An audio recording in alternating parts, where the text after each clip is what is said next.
আমাদের এখান থেকে প্রায় 15 কোটি কিলোমিটার দূরে, 15 কোটি কিলোমিটার। শাইতানির রাজিম, বিসমিল্লাহির রহমানির রহিম, শাইতানির রাজিম। কিন্তু আমরা এখানে 5 মিনিট দাঁড়াইতে পারতেছি না। এটা আমাদের জন্য একটা শিক্ষা। 15 কোটি কিলোমিটার যখন দূরে, তখন হচ্ছে আমরা এখানে 5 মিনিট দাঁড়াইতো কেউ চিপা চাপার মধ্যে একটু গাছের নিচে দাঁড়ানোর চেষ্টা করতেছি। ইমাম সাহেব বক্তব্য দিচ্ছিলেন, আমরা বলতেছিলাম তাড়াতাড়ি শেষ করেন।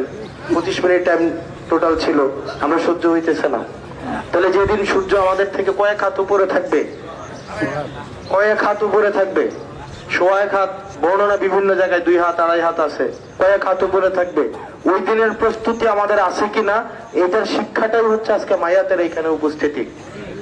আজকে আপনি এই পাশে, কোন দিন আপনি এই পাশে আসেন এটার কিন্তু কোনো নিশ্চয়তা নাই। আপনি বাড়িতে যাইতে যেতে এই পাশে আবার চলে আসতে পারেন। তা আমাদের এই শিক্ষাটা বা এই মৃত্যুর এই প্রস্তুতিটা আমাদের আছে কিনা, এই প্রত্যেকটা জানাজা আমাদেরকে এই জিনিসটাই হচ্ছে স্মরণ করাই দেয়। এই জানাজার মধ্য দিয়ে আল্লাহ মায়াত সহ যারা জীবিত আছে, আমাদের প্রত্যেকটা মানুষের, যিনি মৃত্যুবরণ করেছেন তাকে জান্নাতবাসী করুক।